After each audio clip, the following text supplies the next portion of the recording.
this is an area which is not quite of comfort to me, because I have not really researched or read a lot of theories regarding. I'm quite embarrassed to admit that I should have had much better knowledge of this particular area.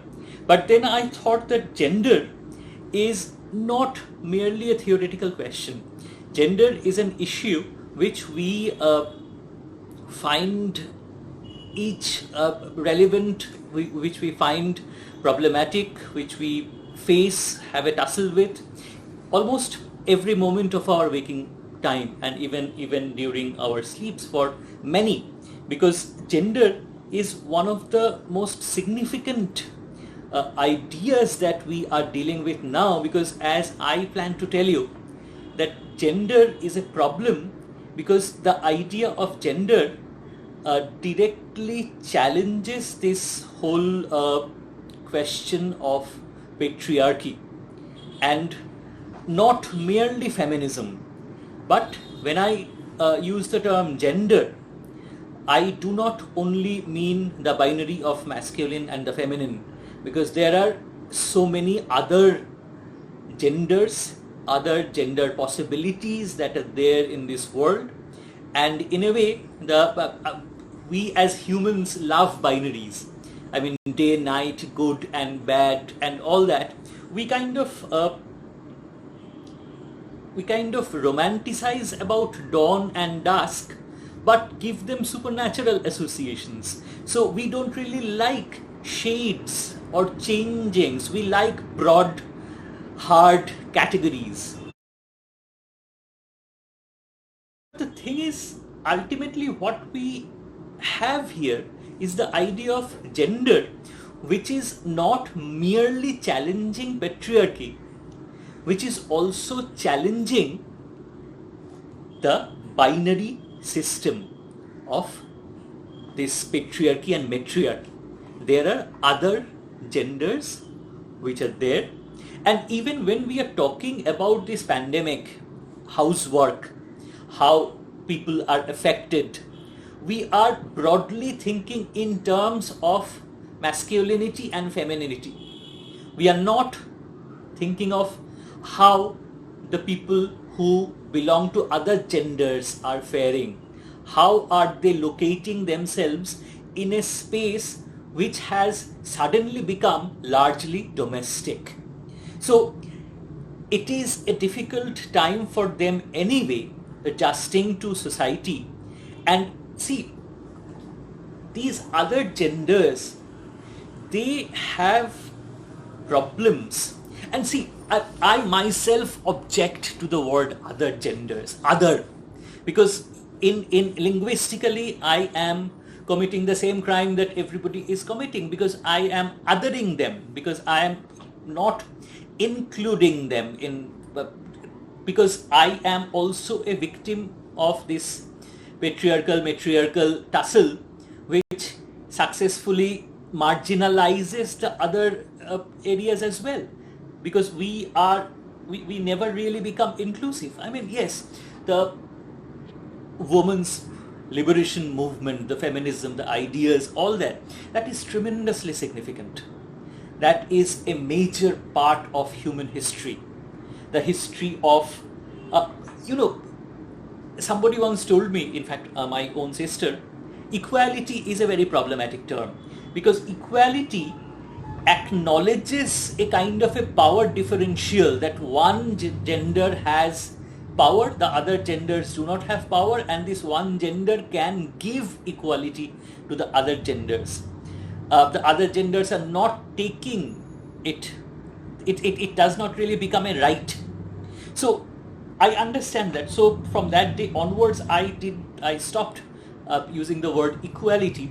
Although, speaking very practically, the equality question is relevant, because theoretically we can say a lot of things, but hard reality is hard reality. I mean, HARD, hard reality, and HERD, hard reality. Hard immunity is something that we are being told repeatedly, but there is also a thing called HERD, hard reality, and that reality encompasses us all. That is something we cannot go beyond, and we have to be very conscious, very aware. And I believe that this gender question is so much problematic because it gives an awareness which raises a lot of questions. And see, the whole idea, if we go back to history, the whole idea, how does it become? Because at the end of the day, what is most relevant is the issue of power. Patriarchy is power to a certain gender identity. And that power survives by creating margins, by creating a structure which will allow that particular patriarchal identity to consolidate power and have all the power. So they will not share that power with anybody else. And this is also linked to the idea of colonialism. This is also linked with the idea of capitalism. All right, because these are all male-centric kind of ideas. And if you think about the idea of the capital, how it creates a center-centric space, and this idea, this center is dependent entirely on force, on raw power, strength, physical strength, that is. And for instance, if you think about medieval city structures, even you can think about Rajasthan, you don't have to think about Europe. There would be a central palace or a fort which would be very strongly guarded. I mean, you can also think of Game of Thrones and all that structures. And there would be marginal territories, and these margins would be producing sustenance. But these margins would not be protected. They would be barely, not as well protected as the center, as the central building of the city. But the center does not produce anything. The center is not productive. It is the center of power. It is where everything is consolidated, as I said, power. And the margin areas, they keep on producing stuff for the center. The center keeps on enjoying that production, and the center is very happy because the human capacity to breed is unlimited. It cannot be overestimated, it cannot be underestimated, it cannot be estimated, if you ask me. So the whole thing, then, you need these marginal people to breed, to produce. The production would include what we now call human resources as well. And in order to have this system, this idea of the capital running, you need a strong binary structured identity field which will keep everything. And this is how one might equate it with the idea of capital, with the idea of capitalism. And what the capital, the center, also requires are strong men who will protect, who will quote unquote do the policing, who would keep everybody in line. And this is where you'd see, the funny thing is, the center is quite independent, quite free. It does not really need to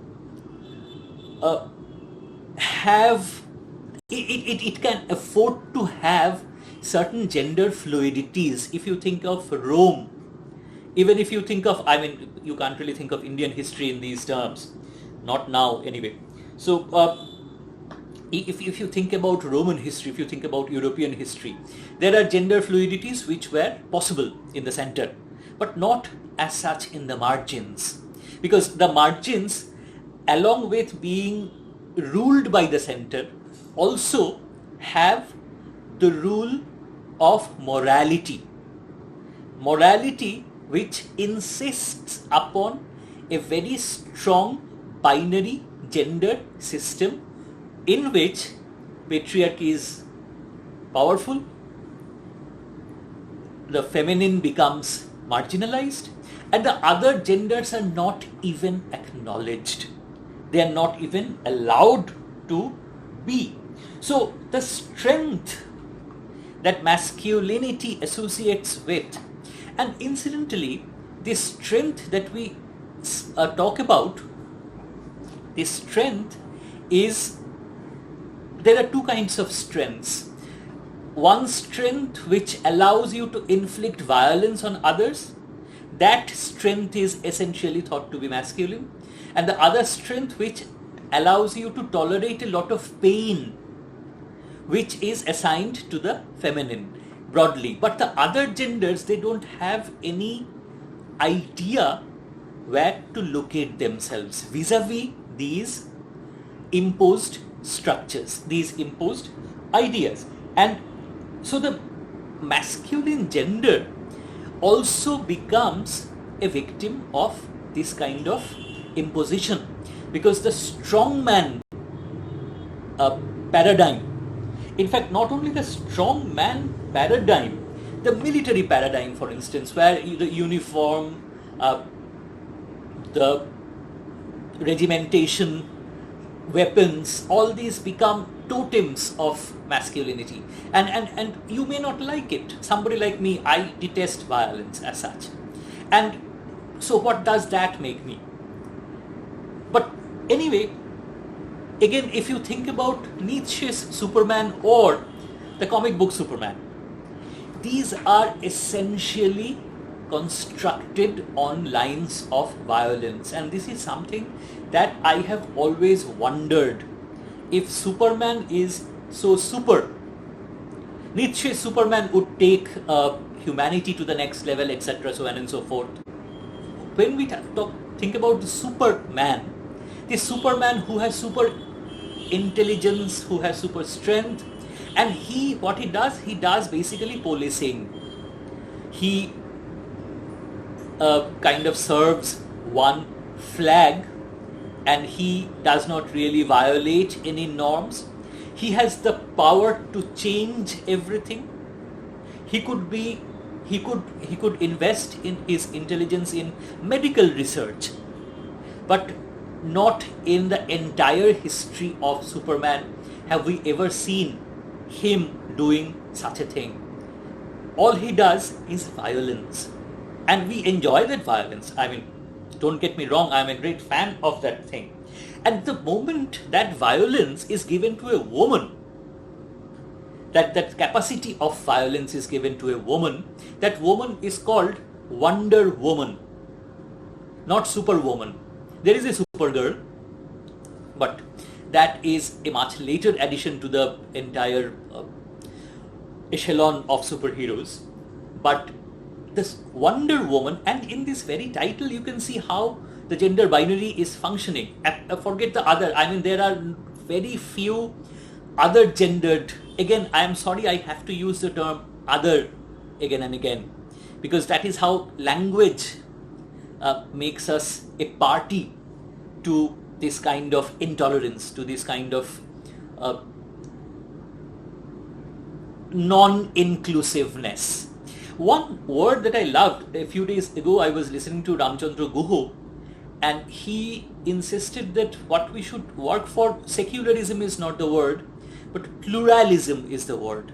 Pluralism is the concept, and in case of gender, it's the same thing. Pluralism is the concept. And the Wonder Woman, so the moment a woman is strong, a woman is capable of violence, she becomes something to wonder at.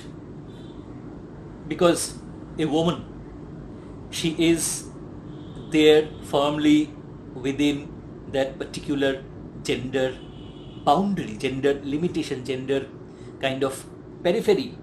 And anyway, coming back to the point, that the man idea then, the soldier idea, and this soldier idea also has along with it, this idea that soldiers are not allowed to think. This is the other issue with masculine gender, that conformity, and this is the word I'll be using again and again, that everybody must conform. The moment you conform, you're happy. If you can conform, it's brilliant. If you cannot, all hell will break loose, because society will not like someone who does not conform. And this pandemic has created this problem. As Principal Rai said, the number of instances of domestic violence has skyrocketed. There are very few. I mean, it's again, it would be gender bias to think that only men are harming women, but some women are also harming men, and I am not saying that as a joke. There are enough jokes already. Right?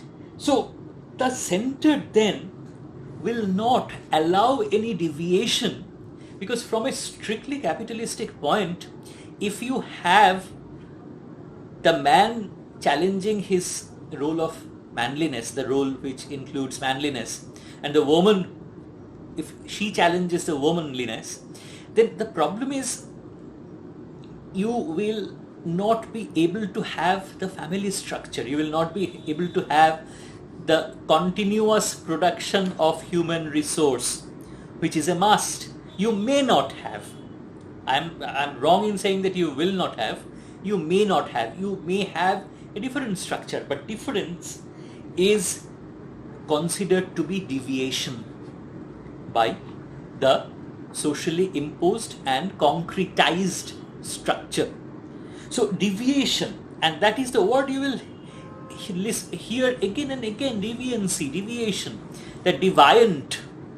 And this is how we all judge other people, because that is the beauty of the structure that governs us. You don't have to have a system of judgment. The people who are bound within their moralities will do the judging very easily.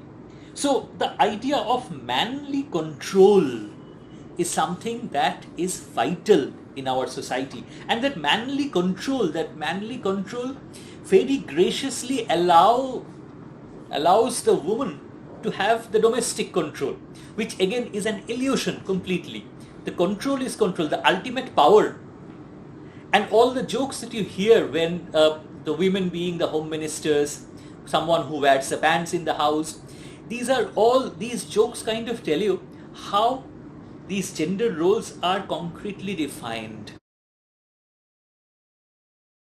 You know, the very interesting thing about power, and when I'm applying the ideas of power to gender roles, power is a very problematic thing, because the moment you have power, you start marginalizing the others. So as long as you are in the margin, you ask for equality. But the more you come towards the center, you kind of forget the idea of equality, and you kind of start thinking that let's consolidate power, let's be powerful. And in that process, that new power starts marginalizing the old power or the other powers, other powerless. So equality is rarely the issue. The issue is power. That some genders would want to be accepted, to be given some power. Others would not want to give them that power. It's political, it's religious, it's social, it's cultural. It's absolutely ingrained in our psyches, this whole gender question. And the capital system then, the capitalist system, rather has this idea of creating these roles.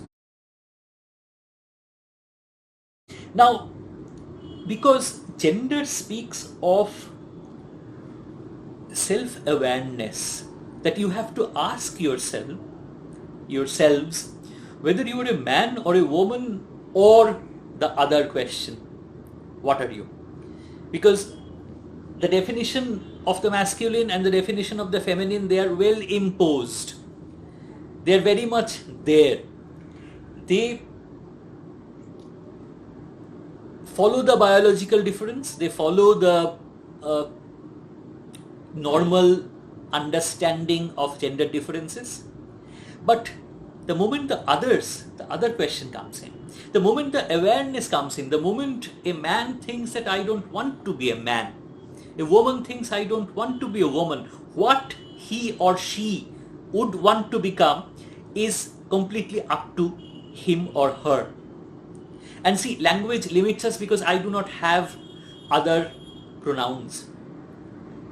I do not have other words to indicate what they might become. And what society does is that there is almost a brutish force is there. That is how gender roles are defined. You are a man, you are a woman. You are a man, you are a woman. You have no say actually. You can have a say if you are privileged enough, if you have power enough, if you have social station enough, money enough perhaps, but mostly you don't. And see how society creates this paradigm of binary is by, there are multiple ways. For instance, the categorization that I have been speaking about, this categorization is culturally solidified. You have certain associations of being a man in India, you have some in Donald Trump's America you have a different definition of man, in Africa you might have a different definition of man, but there are clear paths that you have to follow. If you want to be a man, you have to do this. If you want to be a woman, you have to do this. You try to break out of that, you are not always successful. So the categorization culturally, socially is something that happens from birth onwards. And of course conditioning happens after birth. For a long time there is this conditioning that you are a girl and you need to be a girl, you are a boy, you need to be a boy, etc. There is no other possibility. No parent would say that you can be something beyond a boy or a girl. I mean, most parents would kind of, I don't know, that would be a normative response. Normal is a very problematic word. That would be a completely conditioned response that, all right, let him be or let her be. But let him be anything or let her be anything, we don't add that. And this conditioning, and of course social reproduction. I mean, reproduction has this second phase of social reproduction where the identity is imposed upon the infant, and identity assigning. As I said a little earlier, that you see my name Siddhartha and you automatically think it's a man's, it's a masculine name.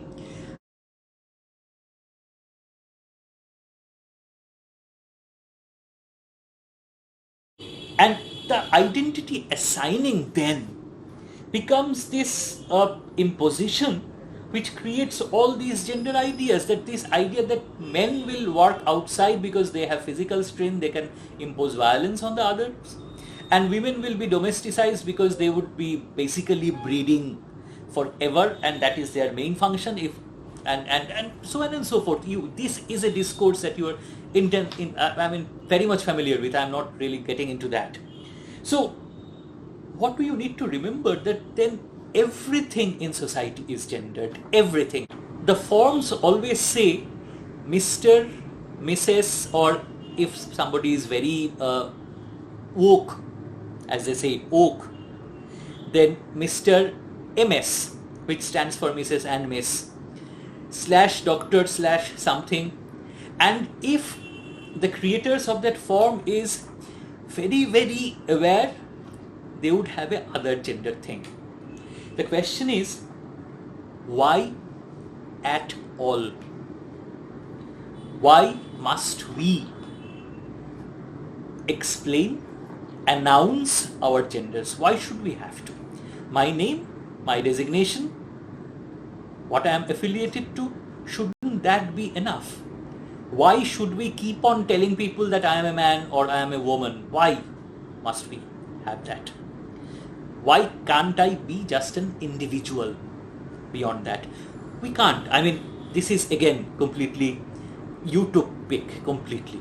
This is never going to happen. This is what we will be living with. But we need to be aware, at least. We need to understand that this is a part of a control that the structure, the state, religion, everything, any kind of structure is imposing upon us. We need to understand that. That is the point that I am trying to make. And this is political, this is religious, this is, in many ways this is relevant. And the moment you stop conforming, violence starts to happen to you. That violence can be verbal, that violence can be in the form of ridicule, that violence can be a lot of things. That violence can be many, that can take many other forms. And the thing is, what then we are looking at is this kind of conformity and acceptance. And very practically, what this whole gender struggle is trying to do, and this pandemic has not really brought this question up. We are busy thinking men are finally driven into the kitchen. Nothing more than that. We are not really thinking of anything else. And think of it, because what people want, they want to conform. What they want is acceptance. And this word is something that you will hear again and again. Acceptance, because the individual ultimately is not free to choose. There is no freedom of choice. And the moment you have to beg for acceptance is the moment that you should recognize that there is a power structure which is essentially patriarchal, which is dominating everything, and in order to be anything you have to beg. You cannot choose. You cannot go beyond. You cannot have a specific identity that you might want to have. You cannot. Even in case of the pandemic, even when everybody is sharing the domestic space, everybody is pretending to work within this domestic space. We still do not have. This is actually limiting us more rather than allowing us to explore, rather than allowing us to go beyond the roles. And the idea is to go out, not confinement. Because gender is a very problematic term. Gender should be individual. Gender is something that should be my choice and my gender. It need not be limited to a category. It need not be limited to a kind of boundary, LGBTQ, etc. I know categorizations are required. You know why? Because society will inspire violence, and if there are no categories, there are no groupings, then it's very difficult to fight for the individual. So you need this kind of forum. You need rainbow pride marches. You need all those, because otherwise a single person would be ridiculed in the streets by the people who are normative, who have compromised, who have accepted their gender roles, and they would have this sense of power that comes out of their gender roles. Just like patriarchy has been marginalizing women forever, they have been marginalizing the other genders equally. So that and gender, I mean, if you ask me, this is an outlandish idea. Gender is completely individual. I would choose my own gender, permutation, combination. I might not want to be the LGBTQ, etc. thing. I might not want to fall into one of those categories. I might want to become something else. I might want to be a combination of many possibilities. I might want to change my gender. After 10 years, I might want to become something else. That is how individual gender should be, because gender is completely linked with our identity. Identity, not the identity that society imposes on us, but the identity that we create for ourselves, our own self-consciousness. And see, this is why there is all that confrontation. I'm going to end in about 2 or 3 minutes, in maximum 5 minutes. There is all that confrontation, because the moment you want to be that individualistic, the moment you claim to be that self-aware, you cannot be controlled by the power structures anymore. Because in order to be controlled, you need to be a part of those categories. Otherwise, how can somebody say, be a man? How can somebody say that you have been born as a woman? You know, these things, that how people say. And you have to live as a woman. You have to accept the fact that you are a woman. But this is something that we should not accept. And in this pandemic, what has happened is that we have been all clubbed together, all forced together within one space. And the violences that are coming out shows how we are still so very much gender bound, where we should all be pluralistic, we should all be gender neutral, we should all have individual ideas and not have different power structures, different power things, not worship the god called conformity. But with the consciousness that what I am saying is completely utopic, I want to say that this rainbow thing I admire very much, because it's not a numerical categorization. Gender number 1, gender number 2, gender number 3, that's not how it should work. It's color coding. So each color would have equal, again I come back to the term equal, each color would have equal value, and there would be a rainbow, and you can be any part of that rainbow.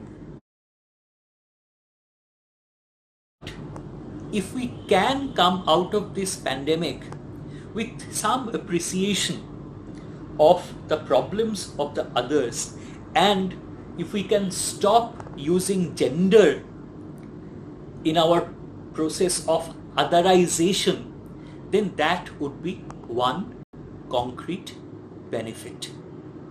With that, I end. Thank you so much for tolerating me for such a long time.